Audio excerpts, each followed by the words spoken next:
Segunda Crônicas, capítulo 1. O rei Salomão, filho de Davi, conseguiu firmar o seu poder como rei de Israel, e o Senhor seu Deus o abençoou e fez o seu poder aumentar muito. Salomão ordenou a todos os comandantes de 1000 soldados, aos de 100 soldados, às autoridades do governo, aos chefes de família, enfim, a todos os israelitas, que fossem com ele até o lugar de adoração, que ficava em Gibeão. Nessa cidade estava a tenda da presença de Deus, que Moisés, servo do Senhor, havia feito no deserto.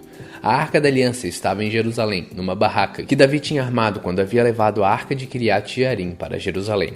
O altar de bronze, que havia sido feito por Bezalel, filho de Uri e neto de Ur, estava em frente à tenda sagrada. O rei Salomão e todo o povo de Israel foram lá para adorar a Deus. Ali no altar de bronze, Salomão ofereceu a Deus em sacrifício 1000 animais que foram completamente queimados. Naquela noite Deus apareceu a Salomão e perguntou: "O que você quer que eu lhe dê?" Ele respondeu: "Tu sempre mostraste um grande amor por Davi, meu pai, e deixaste que eu ficasse como rei no lugar dele. E agora, ó Senhor Deus, cumpre a promessa que fizestes ao meu pai, já que me fizestes rei de um povo tão numeroso como o pó da terra. Dá-me sabedoria e conhecimento para que eu possa governá-lo. Se não for assim, como poderei governar este teu grande povo?" Deus disse a Salomão: "Visto que você pediu sabedoria e conhecimento para governar o meu povo, de quem eu fiz você rei, em vez de pedir riquezas, bens ou honras, ou a morte dos seus inimigos, ou vida longa, eu lhe darei sabedoria e conhecimento. E lhe darei também mais riquezas, bens e honras do que qualquer outro rei teve antes de você ou terá depois." Então Salomão saiu do lugar de adoração que ficava em Gibeão, onde estava a tenda sagrada, e voltou para Jerusalém, onde governou o povo de Israel. Salomão juntou 1400 carros de guerra e 12.000 cavalos de cavalaria, espalhou uma parte deles por várias cidades e deixou o resto em Jerusalém. Em Jerusalém, durante seu reinado, a prata e o ouro eram tão comuns como as pedras, e havia tantos cedros como as figueiras bravas que existem nas planícies de Judá. Os agentes do rei controlavam a importação de cavalos de Musri e da Sicília, e a importação de carros de guerra do Egito. Esses agentes forneciam cavalos e carros de guerra para os reis heteus e sírios, vendendo cada carro por 600 barras de prata e cada cavalo por 150 barras de prata.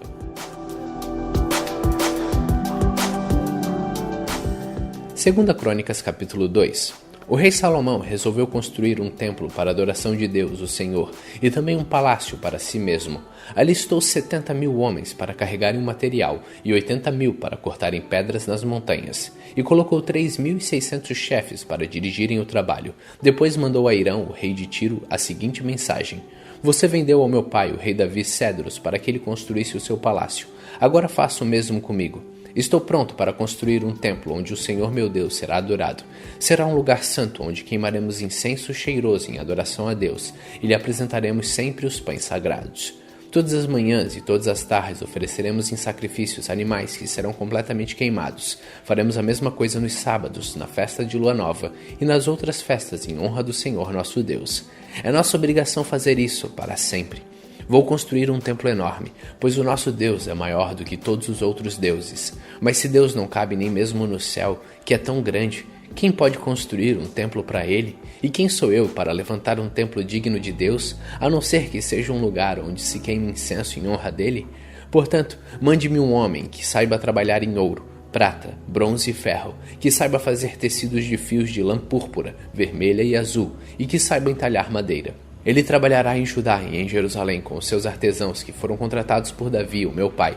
Sei que os seus trabalhadores sabem cortar árvores. Portanto, mande-me do Líbano madeira de cedro, de pinho e de sândalo. Os meus homens trabalharão junto com os seus, a fim de preparar muita madeira, pois o templo que vou construir será grande e maravilhoso. Para os seus trabalhadores que vão cortar as árvores, eu fornecerei 2.000 toneladas de trigo, 2.000 toneladas de cevada, 400.000 litros de vinho e 400.000 litros de azeite." Em resposta, o rei Irão mandou a Salomão a seguinte carta: "O Senhor Deus ama o seu povo e por isso fez com que você fosse o rei deles. Louvado seja o Senhor, o Deus de Israel, o Criador do céu e da terra. Louvado seja Deus, que deu ao rei Davi um filho tão cheio de sabedoria, tão inteligente e prudente que vai construir um templo para Deus e um palácio para si mesmo. Agora eu vou lhe mandar Hurã, um mestre, artesão, inteligente e capaz. A sua mãe pertence à tribo de Dan e o seu pai era da cidade de Tiro. Ele trabalha em ouro, prata, bronze, ferro, pedra e madeira. Sabe fazer tecidos de linho fino e de fios de lã púrpura, azul e vermelha. É perito também em obras de entalhe e sabe executar qualquer desenho que lhe seja apresentado. Ele trabalhará com seus artesãos e com os artesãos do rei Davi, o seu ilustre pai. Eu peço que você nos mande o trigo, a cevada, o vinho e o azeite que prometeu. Nós cortaremos nos montes Líbanos todas as árvores que você precisar. Levaremos as toras até o mar, faremos jangadas com elas e as levaremos por mar até o porto de Jope. Dali você as levará para Jerusalém. O rei Salomão fez uma contagem de todos os estrangeiros que moravam em Israel, como Davi, o seu pai, tinha feito.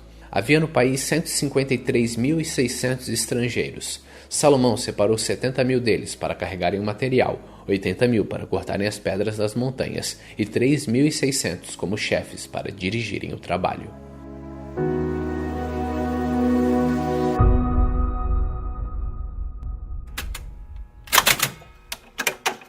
Salmos capítulo 7. Ó Senhor meu Deus, em Ti encontro segurança. Salva-me, livra-me de todos os que me perseguem. Não permitas que eles como um leão me peguem e me despedacem, sem que ninguém possa me salvar. Ó Senhor meu Deus, se tenho feito qualquer uma destas coisas, se cometi alguma injustiça contra alguém, se traí um amigo, se cometi sem motivo alguma violência contra meu inimigo, então que os meus inimigos me persigam e me agarrem, que eles me deixem caído no chão morto e largado sem vida no pó. Ó Senhor, levanta-te com ira e enfrenta a fúria dos meus inimigos. Levanta-te e ajuda-me, porque Tu exiges que a justiça seja feita. Ajunta todos os povos em volta de Ti e de cima reina sobre eles. Ó Senhor Deus, Tu és o juiz de todas as pessoas. Julga o meu favor, pois sou inocente e correto. Eu te peço que acabes com a maldade dos maus e que recompenses os que são direitos, pois Tu és o Deus justo e julgas os nossos pensamentos e desejos. Deus me protege como um escudo. Ele salva os que são honestos de verdade. Deus é um juiz justo. Todos os dias Ele condena os maus. Se eles não se arrependerem, Deus afiará a sua espada. Ele já armou seu arco para disparar flechas. Ele pega suas armas mortais e atira suas flechas de fogo. Vejam como os maus imaginam a maldade. Eles planejam desgraças e vivem mentindo. Armam armadilhas para pegarem os outros, mas eles mesmos caem nelas. Assim eles são castigados pela sua própria maldade, são feridos pela sua própria violência. Eu, porém, agradecerei a Deus e a sua justiça e cantarei louvores ao Senhor, o Deus Altíssimo.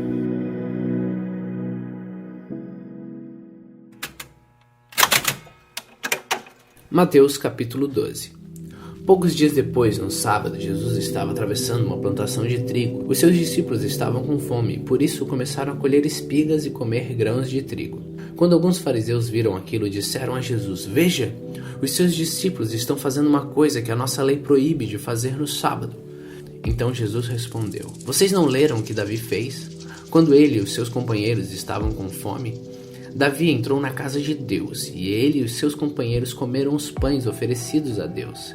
Embora isso fosse contra a lei, pois somente o sacerdote tinha direito de comer esses pães.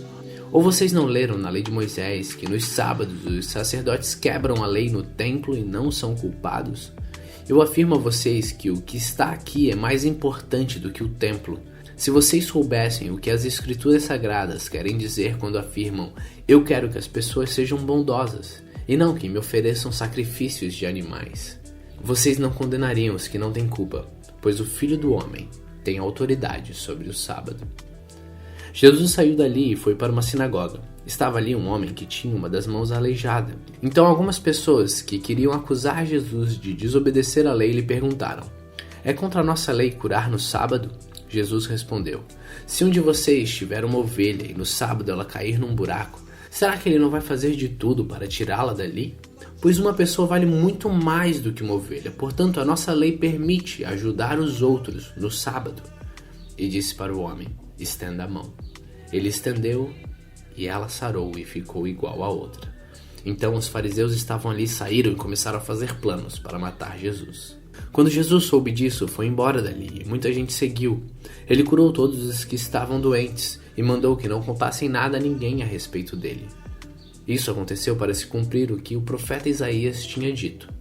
Disse Deus: Aqui está o meu servo que escolhi, aquele que amo e que dá muita alegria ao meu coração. Eu porei nele o meu espírito e ele anunciará o meu julgamento a todos os povos. Não discutirá, nem gritará, nem fará discursos nas ruas. Não esmagará o galho que está quebrado, nem apagará a luz que está fraca. Ele agirá assim até que a causa da justiça seja vitoriosa, e todos os povos vão pôr nele a sua esperança. Então levaram a Jesus um homem que era cego e mudo, porque estava dominado por um demônio. Jesus o curou e ele começou a ver e a falar. A multidão ficou admirada e perguntava: será que este homem é o filho de Davi? Alguns fariseus ouviram isso e responderam: é Beelzebu, chefe dos demônios, quem dá o poder a este homem para expulsar os demônios. Mas Jesus conhecia os pensamentos deles e disse: o país que se divide em grupos que lutam entre si certamente será destruído. E a cidade ou a família que se divide em grupos que lutam entre si também será destruída. Assim, se no reino de Satanás um grupo está combatendo contra o outro, isso quer dizer que esse reino já está dividido e logo vai desaparecer. Vocês dizem que eu expulso demônios porque Beelzebu me dá poder para fazer isso. Mas se é assim, quem dá aos seguidores de vocês o poder para expulsar demônios? Assim, os seus próprios seguidores provam que vocês estão completamente enganados. Na verdade, é pelo poder de Deus que eu expulso demônios, e isso prova que o reino de Deus já chegou até vocês. Ninguém pode entrar na casa de um homem forte e roubar os seus bens, sem primeiro amarrá-lo. Somente assim a pessoa poderá levar as coisas que ele tem em casa. Quem não é a meu favor é contra mim, e quem não me ajuda a juntar está espalhando. Por isso eu afirmo a vocês que as pessoas serão perdoadas por qualquer pecado ou blasfêmia que disserem contra Deus. Mas quem blasfemar contra o Espírito Santo não será perdoado. Se alguém disser alguma coisa contra o Filho do Homem, será perdoado. Mas quem falar contra o Espírito Santo não será perdoado, nem agora, nem no futuro. Vocês só poderão ter frutas boas se tiverem uma árvore boa. Mas se tiverem uma árvore que não presta, vocês terão frutas que não prestam, porque é pela qualidade das frutas que sabemos se uma árvore é boa ou se não presta. Ninhada de cobras venenosas, como é que vocês podem dizer coisas boas se são maus? Pois a boca fala o que o coração está cheio. A pessoa boa tira o bem do seu próprio depósito de coisas boas, e a pessoa má tira o mal do seu depósito de coisas más.